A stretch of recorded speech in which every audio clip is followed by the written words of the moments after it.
What's up? Coach Ryan family here from the Fat Loss Solution. Today I've got another edition of Ask Coach Ryan. In today's talk I'm going to talk about protein. The question I got on the blog was, how much protein does a woman need each day? And it's a good question because understanding your protein needs is going to keep you healthy and it's going to give you an optimal body composition. So many people don't realize it, but protein plays a huge role in both your immune system function as well as liver detoxification. So if you're not getting enough protein, there's a chance you'll become sick or more toxic, have trouble getting rid of toxins in your system. So protein is very big for all this. Now, first, before we talk about what I think is appropriate for protein needs, we're going to talk about what's commonly recommended. So the CDC, or Centers for Disease Control, or as I like to call them, the Centers for Disease Circulation, I'm not big on them if you can't tell, but the CDC recommends 46 grams per day for protein for females over age 19 and under 70. Okay, I don't know, they don't have a recommendation for those of you over 70, probably mostly because if you follow their advice, you won't live past 70. Okay, am I coming on too strong here? I feel like maybe I am, but I'm not a big CDC guy. Anyway, that's a topic for a whole different day. Anyway, a couple things you need to know about these RDAs. First off, they're based on the sedentary population. So they're based on an ideal of what I would not want my clients or athletes to look like or live like, okay? So if you don't want to be fat, you shouldn't base the ideals on a fat population, okay? But they base them on what is average. And in the US, average or normal, it's very normal to be obese. And so I don't like the ideal right out of the get-go because it's based on a population that I don't want to have any part of. Second of all, the second issue that I have with the RDAs is that it really only covers the bare minimum for survival. So yes, if you get 46 grams of protein per day as a female, you're not going to just drop dead instantly. We're not going to have to hospitalize you next week because you're having failure of different organ systems in your body. So yes, it is a bare minimum, but my analogy is I don't want to just have the bare minimum.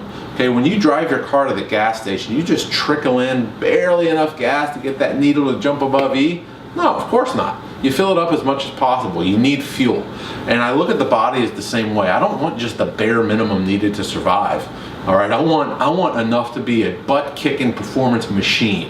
And that's how you should look at it too, okay? So those are two reasons why I think the value of 46 grams a day isn't quite optimal, okay? There's several situations that would actually require you to have more protein, and I'm going to talk about them right now. First is if you train hard, and that should describe you to a T. Hard training, athletic, performance individual. So anytime you train hard, whether it be with weights, if you like to sprint, even if you do distance running, it increases the protein demand in the body. So you're going to need to have more in that instance. The second instance where you would need more protein is if you are limiting other macronutrients. So if you're either eating low carb diet or a low fat diet or both for whatever reason, then you would need to increase protein to make up for the lack of calories within the other macronutrients. The third instance where you would want to eat more protein than the RDA is if you're trying to gain muscle mass. Now, gaining muscle mass is typically not a goal that I see with a lot of women. It is for some, but it's not the most prominent goal for women. Most of the time, women want to lose body fat. They don't think of it in terms of gaining muscle mass. But what people don't realize a lot of times is that gaining muscle mass boosts your metabolism and will enable you to burn more fat down the road. And don't worry, you're not going to turn into a bulky monster if your goal is to gain muscle mass. There's a lot of men out there that have been trying to do that for years and still haven't succeeded. So it doesn't just happen because you happen to eat a little more protein. So keep that in mind when you're jacking your protein up. But if you do want to gain muscle mass, if you are one of those females that wants to put on a little bit of lean tissue to fill out your jeans, get curves in all the right spots, then some more protein is warranted. And finally, if you're trying to lose body fat, you should also have more protein. And it seems kind of counterintuitive, right?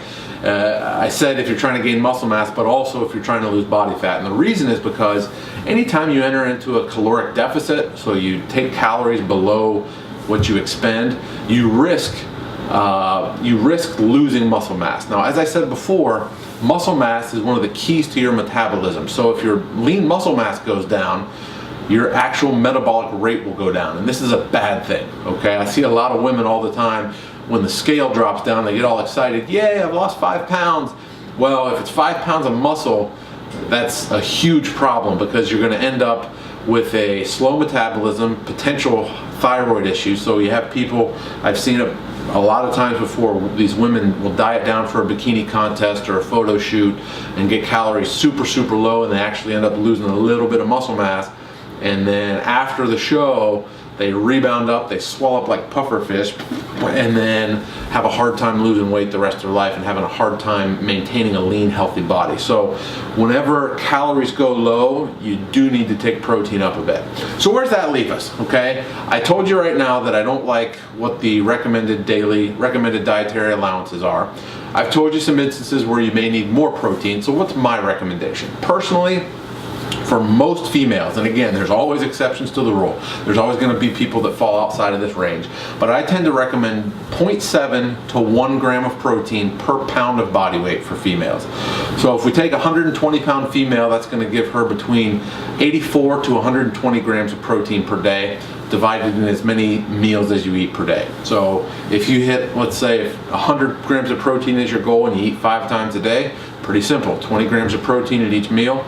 That'll help you, it'll give you the fuel to train hard. It will allow you to keep your metabolic rate high and help you burn body fat and keep your immune system healthy. So that's it for this edition of Ask Coach Ryan. Boom, I'm out.